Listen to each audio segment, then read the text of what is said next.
Bienvenue sur Famille Kadosh, j'espère que tu vas bien. En tout cas, c'est mon honneur de t'accueillir dans cette vidéo où je viens te partager quelque chose qui a été capital dans mon chemin de parentalité à moi, mais aussi qui a été capital pour les parents que j'ai coachés. Mais avant d'aller plus loin dans la vidéo, je t'invite à liker et à t'abonner, mais aussi à partager si ce que nous faisons sur cette page t'intéresse. Je t'invite à partager pour permettre peut-être à un autre parent d'ajouter une corde à son art en apprenant ou en écoutant, en mettant encore en pratique ce qu'on va partager dans cette vidéo.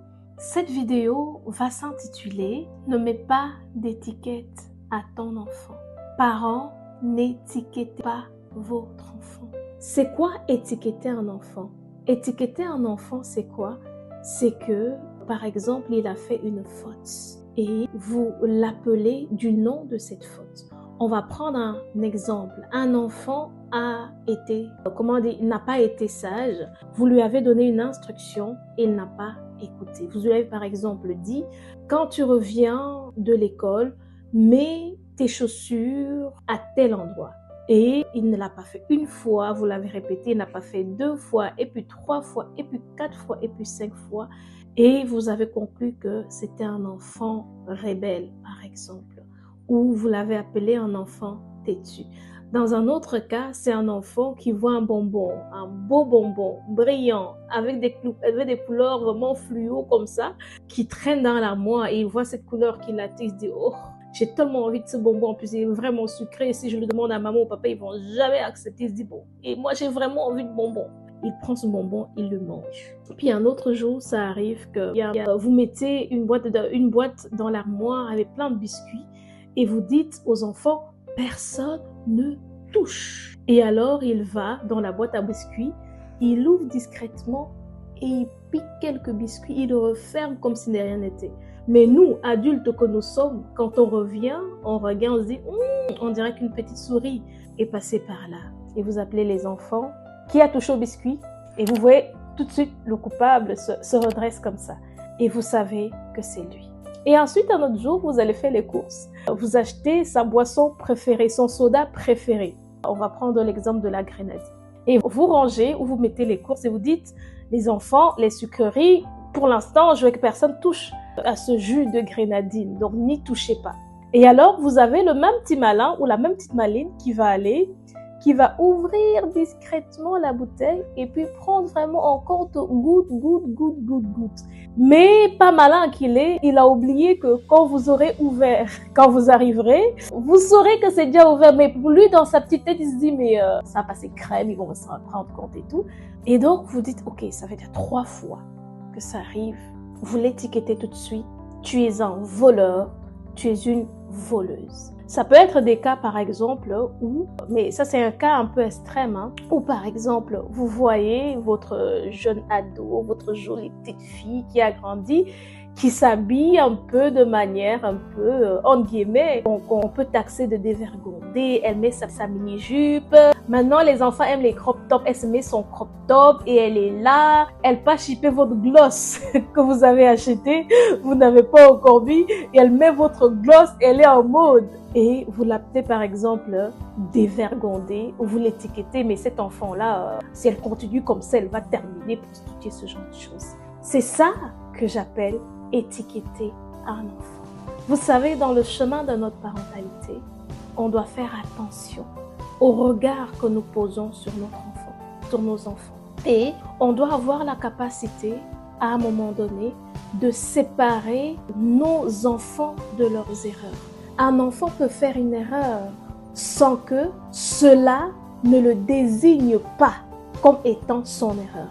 Un enfant peut prendre les bonbons ou piquer les biscuits et les grenadines sans pour autant être un voleur. Votre jeune ado peut s'habiller de manière bizarre, la manière qui nous énerve là, sans être une dévergondée. Votre enfant peut oublier plusieurs fois de ranger sa chaussure à la bonne place, sans être un rebelle. Donc, c'est très important, parents, de séparer les actes de vos enfants de qui ils sont.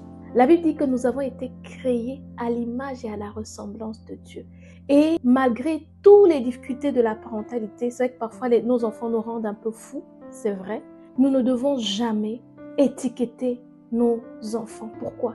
Quand vous appelez, je prends l'exemple du petit garçon qui a chippé la grenadine là, c'est l'histoire qui m'amuse le plus, ou que j'aime le plus. Je prends cet exemple-là. En fait, si on appelle ce petit garçon ou cette petite fille voleuse en fait, on vient de lui prendre toutes ses chances d'être une bonne personne, d'être une personne non voleuse. Et quand on arrive à dire à l'enfant, tu es un voleur, tu es une voleuse, et qu'on le pense, d'accord? Quand on le dit et on le pense, même si on ne le veut pas, mais on le pense que l'enfant est une voleuse, ou on voit la voleuse ou le voleur à un autre enfant, et qu'on le dit à l'enfant, en fait, l'enfant va se sentir légitime d'aller voler. Parce que ce que nos enfants ont besoin, ils ont besoin qu'on croie en lui, qu'on croie en eux, qu'on croie qu'ils peuvent être des personnes meilleures. Est-ce que vous comprenez? Qu'on croit qu'ils sont des belles personnes. Ils ont besoin de ça pour être des personnes meilleures. Et donc, au final, on comprend que quand on pose une étiquette à l'enfant, déjà, ça vient biaiser notre éducation. Si par exemple, moi, en tant que maman, j'ai intégré que mon enfant, c'est un voleur, mais je ne vais plus l'éduquer en fait. Parce que c'est arrêté dans ma tête que c'est un voleur. Et dans la tête de l'enfant aussi, c'est arrêté qu'il est un voleur. Il ne fera plus d'efforts pour ne pas prendre. Et un enfant, je vous explique qu'il prend n'est pas forcément un voleur. C'est juste un enfant qui ne s'est pas encore dit non à ses émotions. Il ne s'est pas encore dit non à ses pulsions. Je ferai une vidéo sur le développement cérébral de l'enfant, mais il faut savoir que la partie du cerveau qui permet de décider, qui gère les émotions, c'est le cerveau limbique. Et par exemple, à 5 ans, cette partie du cerveau est encore en développement. C'est une partie du cerveau qui n'est pas mature. C'est pour ça que quand vos enfants veulent faire quelque chose, ça doit être tout de suite et maintenant. Parce qu'ils ne savent pas se tenir, ils ne savent pas patienter. Et donc, quand ils voient qu'il est là, qu'il y a des bulles, qu'il est rouge, qu'il est attirant et qu'il a envie, même si vous lui avez dit il y a 5 minutes que Martin, tu ne touches pas. En fait, il a oublié parce que au niveau de son cerveau, son niveau d'attention n'est pas celle-là. Donc, il a oublié que maman a dit. Et même s'il se souvient, il ne s'est pas encore dit non à ses émotions. Et donc, chaque fois qu'il prendra, ce sera pour nous des occasions d'éducation. Un enfant a fait une bêtise, un enfant a fait une erreur. Même si cette erreur nous scandalise, c'est important que nous changions le regard. Mon enfant ne fait pas des bêtises pour m'énerver. Il ne cherche pas à me faire du mal, il ne cherche pas à m'énerver. Il ne cherche pas à saper mon autorité.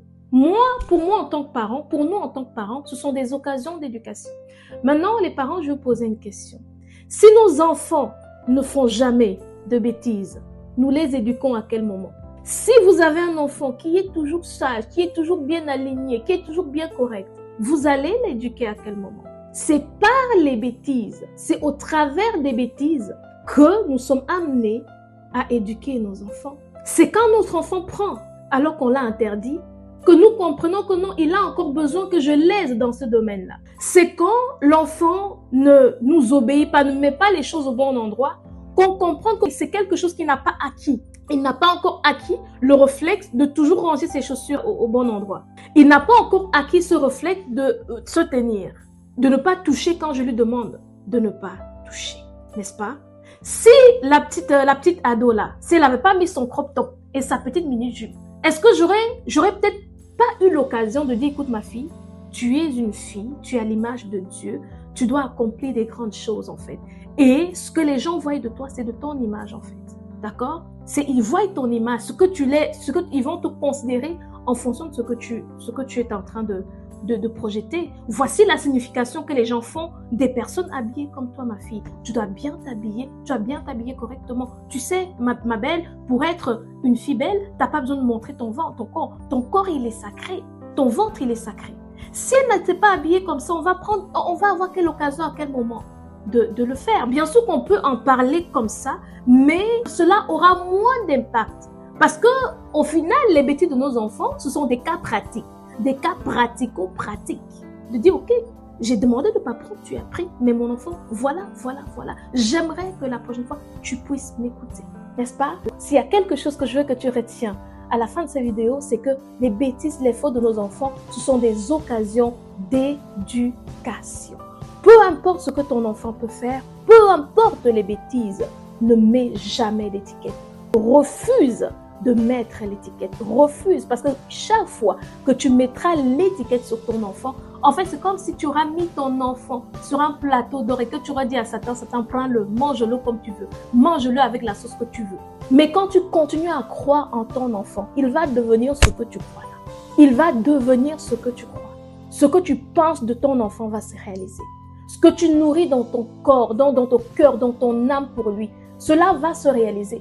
Parce que j'espère que vous saviez, papa et maman, que vous êtes des autorités établies dans la vie des enfants, des autorités physiques et spirituelles, n'est-ce pas? Peut-être je ferai une vidéo sur l'autorité physique et spirituelle que vous représentez en tant que parent. Si ça t'intéresse que je fasse une vidéo sur cette thématique-là, commente en bas de cette vidéo-là et je préparerai par la grâce de Dieu une vidéo sur ça pour que vous compreniez que être parent, c'est une vraie mission. Être parent, c'est vraiment une vraie mission. J'espère que cette vidéo t'a plu. Si elle t'a plu, partage, donne à quelqu'un, ça va peut-être aider la personne. Si tu as besoin d'être accompagné dans ta parentalité, contacte-nous. On mettra le contact là ou là. Si tu as besoin d'être accompagné dans ton couple, contacte-nous. Si ta famille de manière générale, le système familial, passe par un temps de crise et que tu dis vraiment, j'aimerais être accompagné, j'aimerais que quelqu'un se tienne à côté de moi pour me dire quoi faire, contacte-nous. Je me ferai un plaisir de pouvoir t'accompagner dans ce défi et tu vas t'en sortir, n'est-ce pas? Je te dis à bientôt pour une nouvelle vidéo. Shalom! Kadosh, Kadosh, Kadosh, Kadosh, Kadosh.